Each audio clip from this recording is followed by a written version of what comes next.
Hey everybody, Chris here. Thanks for downloading this episode of Fortune Comic News. Just a quick reminder, if you want to go that extra mile, go to patreon.com/Fortune Comic News where you can get the amazing Mike and that guy Chris show. $4 a month, that's 4 episodes, $4, that's $1 an episode. That's awesome. More content from us, and we appreciate you for doing it. Also, at $2 a month, you can get the Bat Friends podcast 3 days earlier than everybody else. That means you can be ahead of everybody on that one. But if you don't want to, that's fine. We still appreciate you listening. And if you could, go to your iTunes or whatever podcatcher you use, give us a 5-star review and leave us a review. It means so much to us. We appreciate everybody for listening, for reviewing, and all that.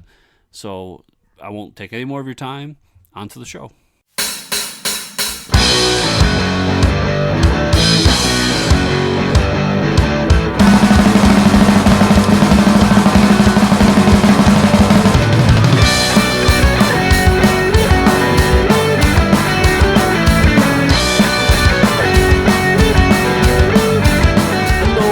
Welcome to the Fortress of Comic News, episode 143. I am one of your hosts, Chris, alongside the Steve Irwin of comics, Mike. Steve, I don't know how that has anything to do with comics and Steve Irwin. If it means like I'm gonna get really into it and become like a public figure and then sadly pass away, and that's how everybody remembers me. How would we make the connection? Like I die from like a paper cut from comics. Would that be like the Steve Irwin version? I feel like you have to die from some tragic comic book related injury. Yeah, like I open up a library of comics for people to to come visit, and then a bookshelf falls on me or something like that. Yeah. Yeah. We'll figure it out. Anyways, welcome to the show today, everybody. We do not have a lovely interview, but we're just going to fill it with our voices instead, because I know that's what everybody cares about. Right? I sure hope so. Yeah, I hope, even if you don't, just lie to us. Yeah, we got some awesome news for Sunday today. I got some new trailers to talk about. Got some TV shows we watched. I'm about a third of the way through The Irishman, which is like, dude, the Irishman movie is so long on Netflix, they might as well just made it like, they should have just made it, it's as long as like one of the Peaky Blinders seasons, just in a movie. But isn't it a Scorsese movie? Yeah. So he's not going to do it. Like, right. He's just they were just like, wait, you want to do something? Like, yeah, okay, yeah. Sure, whatever you want to do. Whatever you want to do. 3.5 hours of Robert De Niro just putzing around. But no, I'm at like an hour in, and it's really good, and it's all related to Jimmy Hoffa stuff, who I know nothing about. So, yeah, I started brushing up on that. I didn't really understand that he was like a corrupt union organizer and stuff like that, and there was controversy around his death. So, pretty interesting stuff, I guess. Related, unrelated, I finished the new season of The Toys That Made Us. I know it's been out for a little bit. Yeah. But the new season, once again, fantastic. Any comic fans, just watch season 3, episode 1. It's all about the Teenage Mutant Ninja Turtles. Oh. And it ends in a way that, like, I was talking to the co-host of my other lovely podcast, Bat Friends, who's a huge Turtles fan, and we both were like, not in tears, but just like choked up at the end, because they reunite Eastman and Laird, and they just sit around like drawing turtles, and it was just like, anyone that knows the history there, like there was sort of kind of bad blood, and they haven't talked in decades. So, but they did a bunch of cool stuff in that season, and I really love that show. That's crazy. They got them back together. And fun fact, I don't remember the episode number, but Kevin Eastman was on the show. He was. And what a great guy. Yeah, that was a crazy day. He's a cool dude. So go check him out. What about anything else you watching? Watching any other movies or anything like that? No. So the same people made that documentary series have the movies that made us, and I want to check that out. I didn't know about that. Yeah, I just like stumbled across it.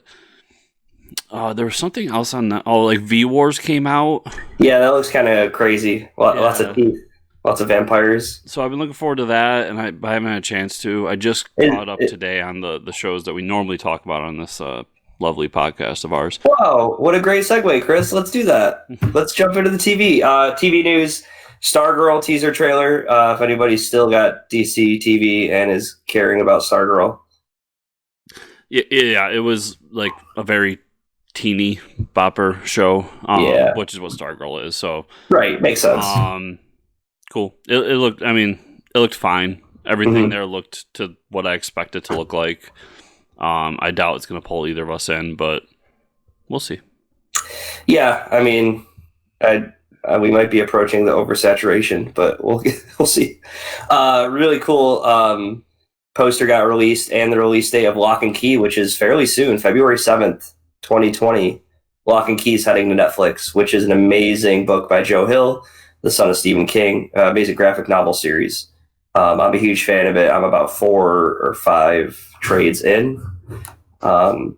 Really cool stuff, and the poster is like a really creepy. It shows the main character's neck and like a keyhole in it and stuff. And that's, if you know the books, you know what it's about. I'm not going to spoil anything for people who want to watch the show, but I think it's going to be the next. You know how like Netflix has its waves of like Stranger Things, and there's all this like buzz and people watching, and then it's Umbrella Academy. It's all this buzz, people watching, and it's like The Irishman, buzz, news, and then it's like February is going to hit. I think it's going to be the show, and there's going to be a lot of people talking about it. Now, my prediction.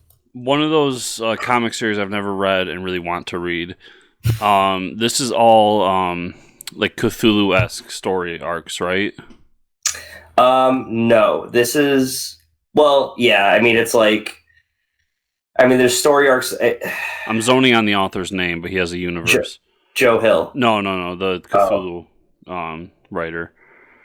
Oh, I'm not sure. Yeah, but anyways, this has story arcs of like this. It revolves around this family that lives in a special house, and it has different keys that do different things, and a lot of them are rooted in some type of evil. And there's like a horror suspense aspect to it too. It's really good. That's exciting. I can't wait. Boys season 2 trailer. We got that early announcement of The Boys season 2. Trailers, more boys stuff. Yeah, it's really cool. A lot of bloody boys action. Looking forward to it. I mean, it looks like what the first season looked like, but just the fact that I know that it's now mostly in production or probably finished, and we're gonna get it in the near future. I'm excited because I love that first season. Speaking of first seasons that I love, I think Watchmen is going to be up there. Real quick, I gotta jump in. Okay. H.P. Lovecraft was the H.P. Lovecraft. Okay. Yeah, I thought you meant like was writing comic books. No, yeah, I was under the impression that Lock and Key was like a Lovecraftian style. Yeah. I thought you meant there was Cthulhu in it, and I was like, no, there's no Cthulhu. Yeah, I know what you mean now. Yes, it is. Okay. That was one of the reasons I was really interested in it, because I feel like the next wave of quote-unquote horror, like we've had zombies, we had vampires, so on. I feel like Cthulhu and the Lovecraftian universe has to be like, is coming. I mean, you're seeing little drabs of it now, and it kind of reminds me of how the zombie stuff started in the 90s and early 2000s, and this might be the thing that really drives people over to it. But yeah, Watchmen, you caught up? Yeah, what an episode.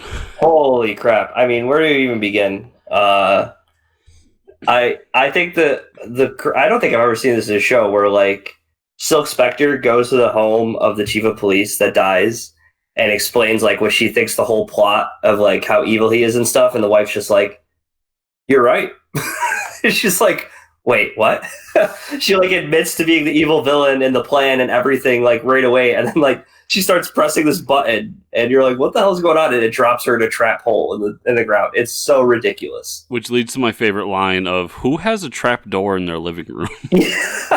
Like, this show is so good. What else, man? I mean, like, I don't know. Well, I guess we see the origin of Night, of Sister Night.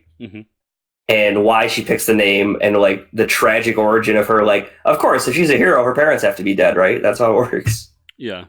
We get it, Batman. Your parents are dead. Yeah, we get it. Stop crying. Yeah, her backstory was interesting. The whole, obviously Vietnam, the 51st state. She was raised in Vietnam and then was in an orphanage.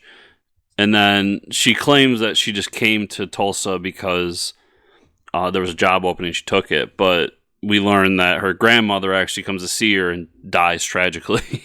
Right. And but she reveals that they're from Tulsa and this and that. So obviously that she knew there was something family related going there. And then I mean the biggest part is spoilers, huge spoilers. We find out who Dr. Manhattan is. Oh yeah, that was the craziest part of the episode. So how does it work? They like interview Sister Night, and she basically finds out like Dr. Manhattan is somewhere on Earth, right? Well, so yeah, I'm bad with names, but the woman who runs the Watchtower clock reveals that Manhattan's in Tulsa. Yeah, and there's even that moment where she says like, where Sister Night starts to walk away, and the woman goes, "You never even asked me who it was." And there's no response, which led me to believe that Sister Night knew all along. Right.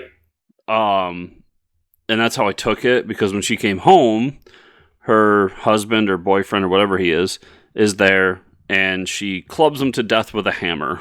Yeah. Clubs in his skull and like pulls out, I'm guessing it's like a power dampener or something out of his skull. Yeah, so that was obviously doing something not only to his powers, but to his mind, because he didn't really know who he was or what she was talking about. So it was kind of this weird moment of, I think she's going insane from the nostalgia pills, but then we see the glow and realize that she knew all along that Manhattan was here, and it was her secret to keep. So it was one of those endings where it ended, and I sat there for probably 5 minutes going, what the fuck? It was the next crazy. episode now. Yeah, I know. It was crazy. And the fact that like, why does she know? Why? And they started talking about the husband like had an accident, doesn't remember anything before that accident. And that's because that's like when he became the husband and from being Dr. Manhattan. So like, yeah, she like beats his head and pulls out this dampener, and they see a blue glow, so you know it's her, or you know it's him. Yeah, it's crazy. And then like the one thing I liked about the episode too is they make you think that Silk Spectre's like about to die, but I love that they go to Looking Glass's house, and he's killed, like there was 8 dudes at his house and he killed all of them. Like, so they don't know where he is, and not only are 8 of them, like it was like 1v8, he killed them all, which I wish I could have saw that scene happen, but one of their masks is missing, so I think he's going to infiltrate the house where Silk Spectre is and save her, because they show like all the guys laying on the ground and one of them isn't wearing a mask. The show is really good at doing stuff like that. Yeah, he's definitely infiltrating in some way. I don't think he really knows that she's there. That's going to be like an afterthought, like, oh, fuck, you're here, I got to save you. Yeah. But yeah, he definitely has a plan where, like, after everything that happened last episode, in which he found out the truth about Ozymandias and Manhattan and the squid. Right. Yeah. He obviously wants to infiltrate to see what the fuck's going on there. So I think we say it every week, but the show's gotten so good. And at the end, HBO changed their logo. Did you see the new logo? No. It's blue, and the O is in the symbol of Manhattan's like head, the atom symbol, which is awesome. They're just like teasing you, man. They know the fans are hyped right now. It's so good. There's also the B story there of Ozymandias on trial.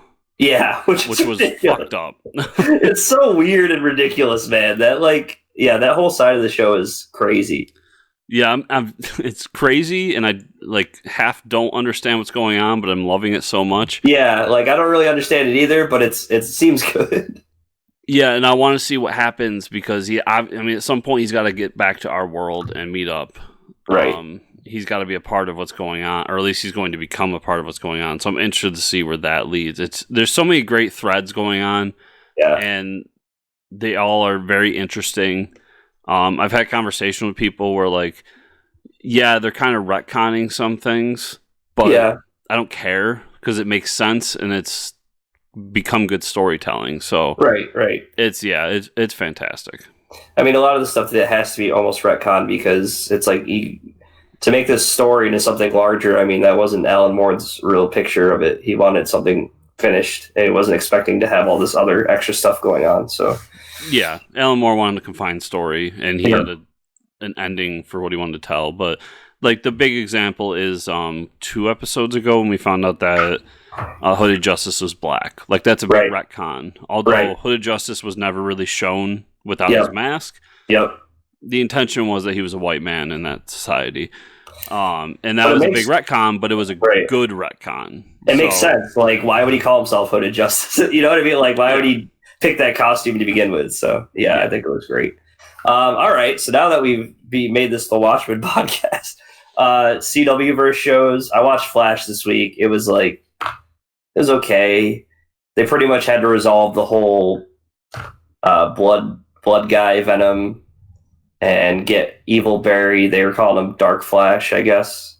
They had to get him good again. And then now, basically what they said is like, all right, time to prepare for Crisis. And that was like, next episode, Crisis on Infinite Earths. So that's pretty much all you really need to know is like, the Orson Welles has broken through and found the monitor, and like the monitor showed him something. So I don't know if he's like, I don't know what's happening to him, but he like got enlightened with all this knowledge somehow. So I guess we'll see what happens there. Pretty much it was just like them sitting around at the end, like Barry's like, even though the only thing more constant than Crisis is us, and he's talking about like Iris and him, and it was like, Jesus, oh god, please get me out of here. I could just see the episode ending with Cisco like turning around in his chair and be like, Barry, it's now time for a crisis. Yeah, no, that's pretty much it. They're like, no, we just got to prepare for Crisis. It's like, yeah, pretty much. It was just a filler villain until then. So yeah, I mean, everybody's really excited for Crisis, though. We keep seeing all these sneak peeks of it. It's gonna be awesome. Yeah, there were some trailers that came out this week, but the way I figured it, we're going to be watching it tonight. So by the time everybody listens to this on Monday, it'll be like nobody cares. Yeah, what's the first episode is what's the show tonight? I'd have to look it up, but yeah, it does start tonight though. It's just like this is the only time of year where I watch CW stuff anymore. That's amazing. It's true and amazing. But speaking of shows I like, Mandalorian. Yeah. Mandalorian, dude. Mando, what a great episode. Okay. This is just like he meets a new character every episode, a couple new characters. But I think the big key point is we're not just going to any planet, right? The episode starts off with a firefight, and they land on a planet, and the planet's kind of deserty, and it looks familiar to a planet that we've seen before. And it is, in fact, Tatooine. What? Go to Tatooine. Not only do we go to Tatooine, we go to the bar. Cantina. The Mos Eisley Cantina, dude. What the hell? And they have a conversation, the exact spot that Han and Greedo talk. Yeah, they go to the same table as Han and Greedo. It's like, all right, now they're just reusing the set. But yeah, so the set from 50 years ago. The set from 50 years ago, they just dusted off. But someone made a good comment about this. If you look at Tatooine, like, and the way like the human people dress, someone was like, they kept that old school like 80s hairstyle and dress like garb of like what they wanted Tatooine being. So like we find like Sigourney Weaver's stunt double from Alien is like the lady that fixes the ship for them, and like that's her outfit, like the outfit from Alien, and dress this woman up with that perm. Like everybody has a perm in the 80s, and everybody has a perm in original Star Wars, like the hairdo and everything. So he has to get his ship fixed. He helps this new guy join the guild. Needs to find an assassin. They find the assassin, and then he kind of wants to betray the Mando because the assassin tricks him and is like, oh, Mando's worth way more. He's like, yeah, you're probably right, but I'm a rookie, so let me just try to kill Mando and take him hostage. No, it doesn't work. He dies. Shocking. But the big takeaway, and everybody's talking about it from this episode, is it's mentioned earlier in the episode, okay, that this assassin works for the Hutts. Yes. Okay. So we also know who works from the Hutts from the original trilogy is a man by the name of Boba Fett. Okay, now stick with me. At the end of the episode, we see Boots approaching and kneeling down to the dead body of this assassin that's killed.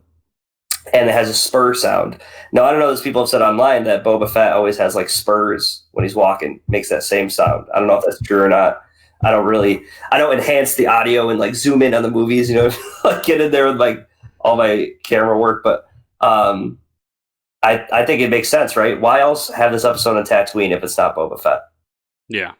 Right? Makes sense. Yeah, like when you name the show The Mandalorian, you said it, and after Empire, you go to Tatooine and you set the main portion of the show on the Mos Eisley Cantina. Yeah, Boba Fett is going to be the guy that comes in at the end. So yeah, I cannot wait. Dude, what? I mean, it shocks me in general that he's going to be in the show, which is pretty awesome. I think I wasn't expecting him to show up, and especially this early. I mean, it's awesome. Yeah, so it was shocking to see him come early or come at all, right? Assuming it is him, but at the same time, it makes sense that he's going to be the bad guy for this series. So I hope it is him, and I'm really excited if it is, because everybody knows he's an underused character, and we need more Boba Fett. So yeah. So that's really exciting. The show is just amazing. Yeah, and that's pretty much all I had for TV shows. Movies, got some trailers. Actually, there's movie news, but then there's the Batman movie news. That seems to be almost every week. Peter Sarsgaard. I don't know if I know him off the top of my head right now, but he has joined the Batman for an unnamed role. Sure, I'm sure we'll throw another villain in there. I'm sure. Who cares? Calendar Man, whatever. Well, you probably know him from his titular role, the great Green Lantern movie starring Ryan Reynolds. Nope, can't say that I remember him. Was he? Was he Megamind? Or I forget who he was. I seen that movie once and I burned it in my memory. Right, I destroyed it with fire. But yeah, another character in Batman. I mean, I'm gonna keep putting this news in until everybody is announced and we've gotten 50 villains. So right, yeah. I think they're almost trolling us at this point. I don't know what the hell's going on over there. Yeah. We got the Wonder Woman. Do you think it's a coincidence that in the same week we got the Wonder Woman 84 and the Black Widow trailer? No. I love it though. I mean, I love the DC Marvel. I'm actually shocked that it dropped the way it did, because normally it's DC drops their trailer, right, and then Marvel just like pulls out their big dick and throws it on top of them and says, guess what? We got ours. Yeah. So this was pretty interesting. I almost think that like maybe Marvel thought they didn't have anything for Wonder Woman, because like remember they went to Comic-Con this year and they're like, yeah, we're not bringing the movie, we're not doing anything, we're not releasing any trailers. And then bam, like Black Widow shows up at the beginning of the week, and then they end the week today, or I guess start the week, it's Sunday, but they end the working week and with this Wonder Woman 1984 trailer. Dude, I thought it was awesome. The soundtrack, I mean, it's 1984, so the soundtrack, the color scheme, the outfits, we expected all this great 80s stuff, and it delivered for sure. Yeah, looks great. I feel like at some point we're gonna end up back in Themyscira, and it's gonna be like defend the island kind of thing. Mm-hmm.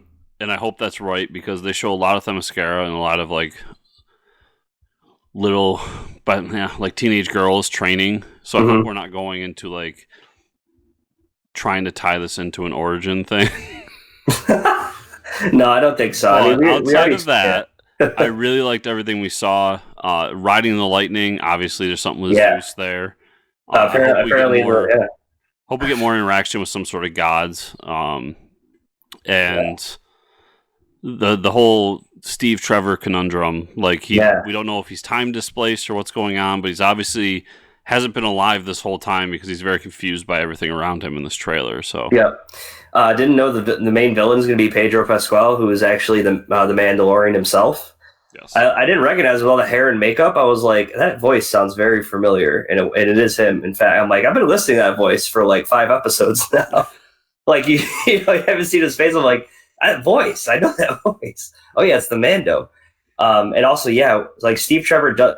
Whether he's there from time displacement or whatever, he definitely doesn't recognize the '80s. So he hasn't been there long. Like he's just showed up for some reason. Yeah. So I guess we'll find out why. But I'm excited for it. I think it looks awesome. And then we get Wonder Woman in this crazy like bird armor at the end, which was awesome. Like golden bird armor that doesn't look very like maneuverable at all, but it looks amazing. What if it was nth metal? Oh, that would be awesome. Oh man. Comic book science. Here we go. Nth metal. Nobody understands it, but here you go. Please no, because then we gotta go into Hawk. Yeah. I don't need none of that. The Black Widow trailer was pretty good. I mean, there's as far as like Black Widow and characters go, I don't think she's the strongest character, but as far as like origin and different things you could do with her, but I think the trailer looked pretty cool. For the most part, it looked cool. I had a few issues with it. First, the villain does not look good.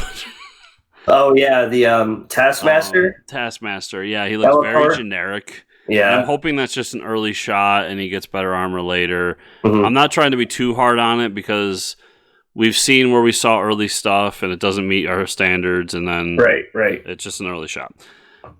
But the problem I do have is we get a shot with David Harbour as Red Guardian. Yeah, I don't know how I feel about an overweight, over the hill Red Guardian. Yeah, I know. I was expecting like a new and improved Red Guardian, like ready to fight, but the overweight, like, yeah, like I really enjoy the Soviet era villains for Marvel. And Red Guardian being an obvious one because he's just a Russian Captain America. I was hoping that they were going to do something cool with him, and maybe they still do. Maybe I'm totally off base, but the scene we saw, I was kind of like, oh man, like this is what we're doing. Yeah, he's got like a beard. It's like Fat Thor. You know what I mean? It's like that joke again.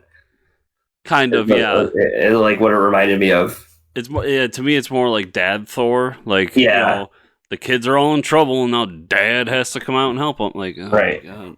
Yeah. Well, we'll see. It could be not that at all, and I end up loving it. So, it's just a trailer. We'll find out at the end. It says Marvel at the beginning. I'm definitely gonna go see it.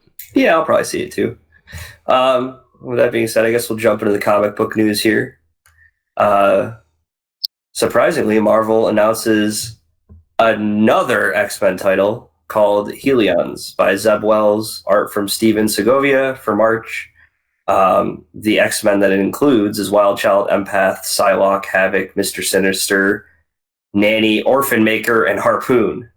I don't know who any of those characters are, but if I had to guess, Orphan Maker kills parents. I don't know, but he's the real one that killed Thomas and Martha Wayne. Yeah. I'm the Orphan Maker. Wow. All right, that's pretty dark. Okay. This is the B team X-Men. It shows. But people like. So like Havoc is Cyclops' brother, Psylocke is Psylocke. People love Psylocke. Yeah, people like Psylocke. Mr. Sinister was always a great villain. I don't know who Nanny or Orphan Maker are, but the character designs I saw, kudos, because one of them looks just like Egg Foo. Oh my God. Good on Zeb Wells. I'm glad he's getting work. I don't know if I'm going to end up reading this one, though. Yeah, I don't know about that. This one sounds pretty interesting, though. Marvel announces a Hogwarts-esque title called Strange Academy from writer Scotty Young and artist Humberto Ramos in March. I guess Scotty Young's just drawing, or not, he's just writing this one, not drawing it, though, right? Correct. Strange Academy. Sounds a lot like Umbrella Academy. But you said it's Hogwarts-esque, so is it like magical? Well, so we're talking Marvel. Strange. Doctor Strange. Oh, I get it now. Strange Academy. Now I get it. Okay. So, yeah. Interesting premise. Interesting premise, probably 10 years too late, but I don't know. Scotty, yeah. I like Scotty Young. He's good. He's a great writer and even better artist. So We'll have to see. That might be a pickup issue 1 and see how it is. But it has the makings for something cool. Yeah, I think why not? This is exciting. DC's bringing back the Earth One original series with Green Lantern Earth One Volume 2 from the team that brought us Volume 1, Gabriel Hardman and Karina Becco. I thought Grant Morrison wrote that. No, that's Wonder Woman. Oh, Wonder Woman. Okay. Yeah, I liked Volume 1 though. That was like he was like a space. He was an astronaut. Yeah. I thought it was really good. I altogether love the Earth One series. Yeah, they're all so good. There's not a single one I don't enjoy. Yep. And I hope this. I mean, I'm gonna buy it because I love Volume 1. Right. But I hope this it means that we're getting more. Yeah, for sure. Maybe we'll get the Gary Frank, Jeff Johns Batman Volume 3. No way. No. Never happened. I don't expect to get another Grant Morrison Wonder Woman. But I mean, there's still others we could do, and we only did 1 volume of Teen Titans. Yeah. I doubt we're ever gonna get another Superman because you're not getting Straczynski to go back. Right. But I mean, it would just be cool to see them do more with this series. And I mean, it doesn't even have to be like Grant Morrison comes back for Volume 3 Wonder Woman. I mean, you could do someone else. Right. But I love this series, and I'm glad to see it come back even in a small way. And I hope this just leads to more. Yeah, it probably doesn't, like, as far as the investment to make a trade, and like it's not like DC's moneymaker. It's probably single issues are what makes DC money, obviously. So I don't know. I'd like to see more of these though. That would be interesting. I'd love to see the breakdown on what not even trades to single issues, but what an OGN does compares to a limited series. Right. Mm-hmm. Be interesting. Sean Murphy reveals that he started working on a 3rd volume of White Knight titled Batman Beyond the White Knight. Awesome. I think this book's a lot of fun. We talk about it all the time. I think it's a great look into another universe with Batman. Sean Murphy is just so good with art. Yeah, there's an important word in there too. Yeah. Beyond. Yeah, Batman He's Beyond. Doing Batman Beyond in the White Knight verse. Yeah, I know. Yeah, amazing. Yeah, I'm down whatever it is because the Sean Murphy verse has been fantastic. But if it's Batman Beyond, even better. I just can't even imagine what that character will be like. Oh, it's gonna be awesome. Image reveals a new original from creator team Ed Brubaker, artist Sean Phillips, titled Pulp, coming May 2020. It's a pretty cool lineup. Artist and writer Ed Brubaker. That's original graphic novel. Original graphic novel. Okay. I don't know what it's about, but Ed Brubaker is. I've read some of his stuff. Some of his stuff is like not for me, and then I've liked some other stuff. So Brubaker and Phillips together. I'm gonna take a guess that it's a crime book. Right. Exactly. Yeah. Especially when you name it Pulp. Yep. But I love that team up. I love crime noir, and I think that Brubaker and Phillips are the best in the business at it. Mm-hmm. So it slam dunk. I don't even know what it's about. You could have just said Brubaker and Sean Phillips, and I would have bought it. So do you ever read Kill or Be Killed? I read Kill or Be Killed. Yeah, it's really good. Yeah. John Layman, Rob Guillory are back for Chew March 2020. The twist is a 3-part crossover with his other Image title, Outer Darkness. Oh. Afu Chan will also be on art duty for this series. That's pretty interesting. Outer Darkness and Chew are crossing over. And Chris is reading Outer Darkness. I am. It's funny because that's the book I always thought I was going to read, and then it wasn't what I thought it would be, and then you started reading it. Yeah. And now it's crossing over. It has that tone where it could cross over, I think, though. Well, yeah, and some of the things they've done in Outer Darkness, like they had a haunted house out in space that was transported from the 1700s. And so, like, there's been time displacement and time travel and universe shifting things within the book. So it would make sense that, like, Chew might be, like, in the multiverse and it pops up. Uh-huh. It's cool. I mean, last week we talked about how Layman was talking. He had started writing Chew again, and now it looks like this is what he was writing the whole time. And to see that both artists for those 2 series are coming onto this book to draw Yeah. will be interesting because they have two distinctly different styles. For sure. But I'm excited. And 3 issues. I mean, that's perfect. Yeah. 3 to 4 issues. That's perfect for something like this. Yep. It's enough to have fun and get out of it. Don't make it a main thing all the time. Yeah. Where we get sick of it. But let's talk about what we read this week, Chris. Shall we? I'm going to start with a new book that I picked up. I read 20XX. I don't really know how you read that title. It's image number 1. Mm-hmm. I think it's 20XX. That's how it's. So I don't really 20 whatever. That's how I always read it. Back in the day when it first appeared in Mega Man X. Oh, okay, makes sense. Well, from your expertise of reading X's, then I'm going to say 20X.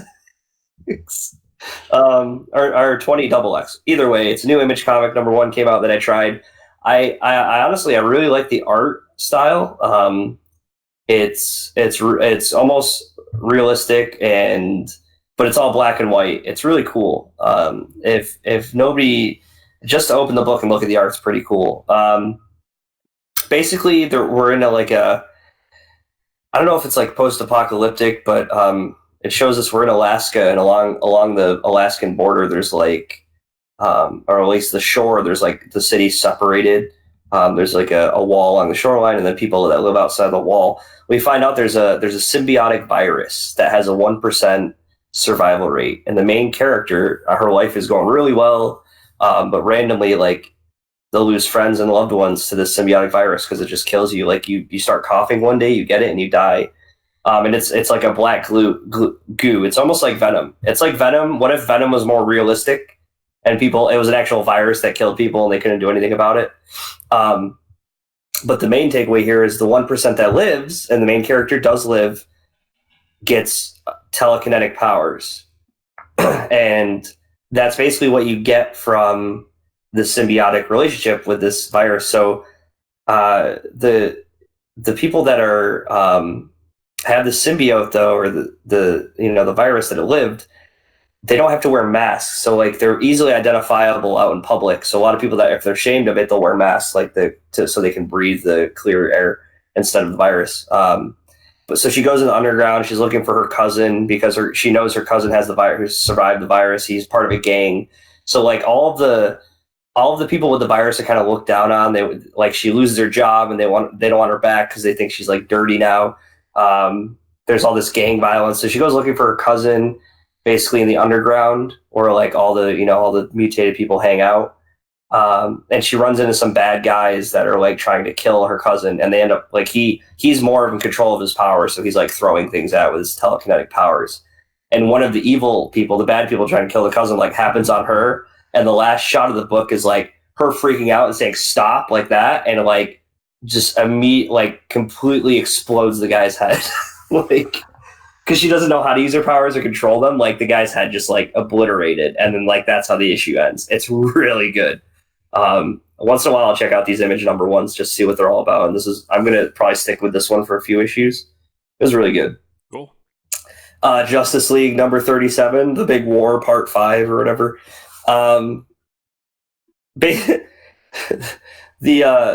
The Monitor, or the Anti-Monitor has like Hawkgirl in his grips, and then we get Jon Stewart comes through the portal with the Flash vehicle and just hits him with the car and makes all the brothers split up. It's so crazy. Like, this book is just so wacky, but it works. So that being said, he starts whining because he's like, the other brother, he's like, they're basically gonna, save the world, and he's like, "Mother, help me! Perpetua, help me!" While she's off killing, universes. And I'm not sure what universe that was. I think it was Earth. I don't remember the number. But it's like the guy who has a robot Justice League, that he's built like a robotic Justice League. Mm-hmm. And I'm not sure if the whole planet's robots, but she's like, "Okay, I'll help you." So she grabs the planet, she grabs the Earth and like whips it at them, like just chucks it like a baseball. And obviously the comic book science of the book goes, "Oh, well, the World Forger's like, I don't, my hammer's out of energy, but if I hit this planet like a baseball," like in baseball, it's going to give us enough energy to teleport you guys out, and then I'm going to die, but you'll have enough energy to teleport whatever. So he batter up. he hits the Earth, it explodes. They're all teleported to Earth, their Earth and their universe. I don't know. It's crazy. Basically, at the end of it all, the Justice League pulls together with the power of friendship, and they get they basically rule. They get to their final form, and now they're gonna fight. Is what I've taken from that. They're all they'll have gold on the Justice League uniforms now. They're all super powered. But that's basically what it was like. All the B and C class heroes are all off fighting in the war, and the main Justice League, 5 to 7 people, are just sitting around the table holding hands. Trying to take the remaining piece of the totality and use it as a weapon. Yeah. Power of friendship, Chris. Yes. I like your explanation better. Yeah. That's the only way I just want to be clear. Okay. Yeah, if they're doing something with the totality, it's friendship. Okay. All in all, it's great. It's going to be a great finale. I think the next issue is Scott Snyder's last issue. Yeah, I was going to say, I thought this one was, but obviously it's not, so the next one must be. Yeah, it's been a wild ride, though, is all I can say. It's been a wild, good ride, though. I'm surprised we haven't seen something about what he's doing next. Right, no hint at it, Yeah. Legion of Superheroes #2 was supposed to come out, I think. I don't believe so. Okay, maybe I had it wrong in my schedule, but I didn't read that yet. Batman #84. A little more interesting as opposed to what the other issues lately. The other issues are just okay, we're leading up to the fight. This issue, we get a history of Thomas Wayne, from the point with the whole button and everything, what he's been doing. Basically, Thomas Wayne on his Earth, and the mother becomes Joker. It shows all the shit he's had to deal with. You almost feel bad for him. The mom just go around like she killed Alfred. She's killed all these people, and Thomas Wayne just man, my life sucks. But he meets Catwoman kind of like our Batman meets Catwoman, on a rooftop. But they end up teaming up. The Catwoman on that Earth is almost like the Robin to Batman. So he almost considers her a daughter. And basically we get to real time at the end of the issue is one page of Thomas Wayne saying, listen. And we find out that all the he shoots all the villains on his Earth, and I think on this Earth too he's helped kill all the villains, but at least in Gotham. But he's basically saying hey, I cleaned the city up for you, and Alfred died instead of you. So I think he almost had to make the sacrifice of Alfred dying, or it would have been Bruce. And he's now go marry Catwoman is what he's telling. He's like, I know you want to fight. He's just shut up and listen to me. Go marry Catwoman. He's I pretty much I did this for you so you could stop being Batman or something. I don't know. It doesn't really make sense still of why it all went down. I think Tom King's just trying to jump ship as quickly as possible, but he also has to rush his story a bit. But yeah. So we got one more issue with Tom King. Right. Correct? Yep. Are you going to try the Tinian Batman? I'll try it. Okay. I'm going to try it. Question. I went 84 issues of this, Chris. Okay. I can't stop now. Man, this is a wild ride, though. If you go back to the old Fortress Comic News episodes of me praising Tom King, 10 issues in, oh my god, Kite-Man, and it's been, oh wow, it's amazing. Not even just you, just people I know, even people that aren't Batman fans, and how they were Tom King's the next Alan Moore. This is so great. He's amazing. Blah, yeah, right. And now it's turned into what the fuck is he doing? Yeah, dude. He's been on this book way too long is the problem. It shows. We're on issue 84, dude. You should have dropped it at issue 50. You could have ended the story arc with the wedding and then made I don't know, some stupid Flashpoint side story where the wedding never happened and then give the book to someone else. That's what you do. That's the ending to your story. You don't need to go another 50 issues and ruin Batman for us. Yeah, so my goal is to catch up through the trades. Yep. And then I am going to jump in on single issues with Cat and the Bat. Or Bat and the Cat, whatever they're called. Bat and the Cat, Bat, whatever. Yeah. Green Lantern, Black Stars #2. Man, this issue is jam-packed. A lot of crazy stuff going on. We actually get a view of the Justice League, which is I didn't think Grant Morrison was going to go there. But he also kind of shits on the Justice League. It's pretty hilarious. Parallax and Superman have this discussion of like Superman doesn't want to. They're basically the Earth after the Miracle Machine, remade the universe to where like they don't have Green Lantern Corps. Controller Mew has the Black Stars, and they control it, and they're the world order. So they try to get everybody to join them, pretty much. But they like the Earth is in shambles, and like Superman's not doing anything about it.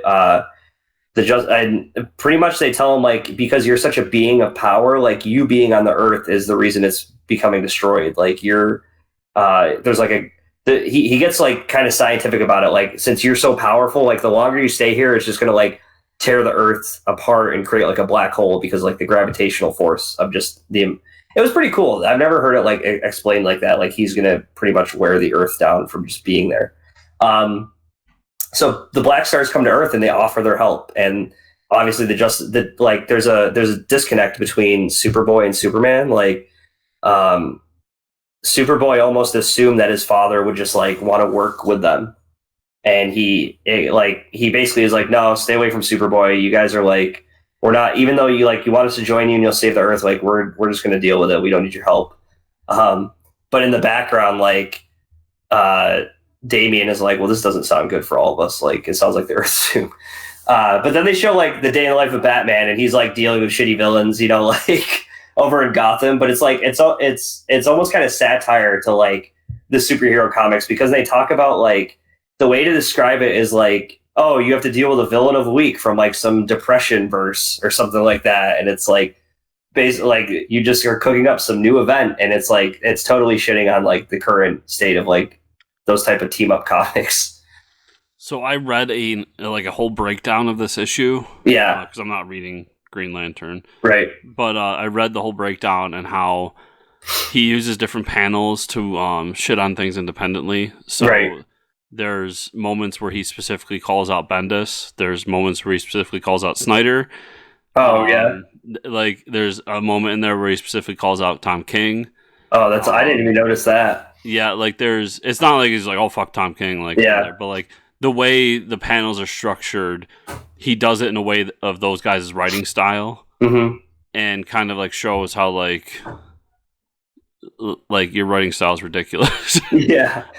Now it's hard because I'm a fan of all these guys, but right. And it was interesting to see how, and he even shits on himself at one point. So I think it was a commentary on the industry as a whole, and how it's all just ramp up, big event, ramp up, big event. And I get it, and I get where he's coming from, because Grant Morrison, especially in the early 90s, and the stuff he did was amazing, and it didn't have to involve a giant crisis or some universe shattering event or something. So it was an interesting read to see the breakdown of how he was basically just shitting on everybody, including himself. Right. Yeah, it was a pretty great issue. And then we get to the whole point of like, we get the origin of the Countess, who's gotten Parallax / Hal Jordan on her side. They're basically going to prepare for like a wedding where they join together. But the end of the issue, Hal / Parallax betrays them and says, I really don't like that you're just going to destroy Earth. And so he like shows up, like, she's like, what did you do? And he's like, I started a war. So he like kidnapped Superboy. So now like I think the Justice League is going to come for them, which is pretty cool. Like he's going to make Superman care again, because that's pretty much the state of Superman. He just doesn't give a shit. Yeah. So that's pretty much what I had this week. I actually bought some Captain Ginger issues, so I'll be reading that just because of how good you talked about that book. So I didn't get through a ton of my books, but I will talk about what I did read. So, Annihilation Scourge, Nova #1. Going in with the whole Annihilation Scourge storyline, this was basically a team-up book of Nova, Rich Rider Nova, and Annihilus, which is interesting because they're like bitter enemies. But we get kind of... Ryder has lived in the Cancerverse and has been infected by the Cancerverse, so him seeing these creatures coming back was like a shocking moment for him, and him finally figuring out that even though those creatures are kind of invincible in our universe, when you go to the negative zone, everything is negative, so things that can live forever cannot live forever. And these creatures can be killed. So he kind of like, once he realizes that, just goes apeshit and is like, oh, I can kill these things? Fuck yeah, and starts killing everything. Pretty awesome. It was great to see Rich Rider back. I know he's been around, but he's been kind of, they fucked with Nova so much that he's just in this pit of like, what do you do with him? Mm-hmm. But a really good book, and I'm interested to read the other half, which is the Fantastic Four Annihilation Scourge. I read Conan Serpent War #1. It wasn't a great first issue because what it mostly was backstory and team. So like, this is what the serpent is, and this is the team we're gonna put together, and then boom, they're together. See what happens next issue. So all in all, I wouldn't recommend it because it's just it was a lackluster issue of like trying to explain who all these obscure characters are. Because outside of Conan, like the most notable character is Moon Knight. Yeah. And it was kind of a boring read, to be honest. But I am a big fan of Moon Knight, and I've been liking what they've been doing with Conan, so I'm going to stick with it. And it's only 4 issues, so we'll see where that goes. After that, I had Venom 2099. This was all about this girl who had some plague, and she went to this place to take an experimental treatment. And what we ended up finding out is that the treatment is actually, they took parts of the original Venom symbiote and turned it into a cure. And by being able to stabilize the symbiote with this band, they can use the curing abilities of Venom to heal people. Now this girl gets picked on at school, ends up destroying the band, and turns into Venom. So it was an interesting twist on Venom. All in all, I haven't been enjoying the 29.9 stuff, but this was obviously the best one of them all. And if you're a Venom fan, it was interesting because it did tie into some of the stuff that Donny Cates is doing. It showed a lot of the Null and the, what they call them, Venom series and stuff like that. So this one I actually really enjoyed. James Bond #1. We got another James Bond #1, and kind of disappointing. People know, big James Bond fan. Looking forward to the next movie. And this comic was,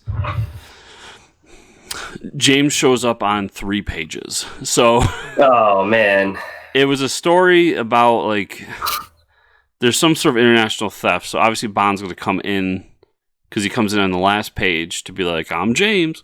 But all in all, I didn't see why this needed to be a James Bond story, so it was a little disappointing. But it's James Bond, so of course I'm going to continue with it, because I'm that guy. Yep. Star Wars Saga #1.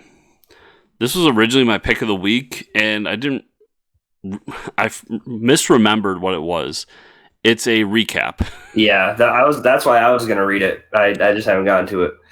So if you're not reading the Star Wars book, it's a good book to jump into because it gives you the snippets of what happened over the past 3 or 4 years in Star Wars, and then leads into what the next one shot is that's going to end the Star Wars series to then start the new Star Wars series.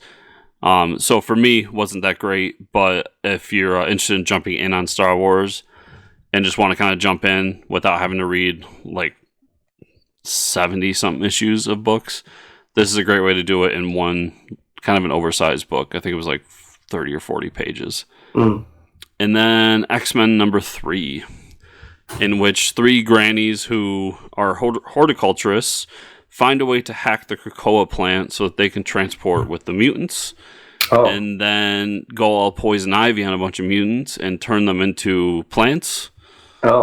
And Cyclops and Emma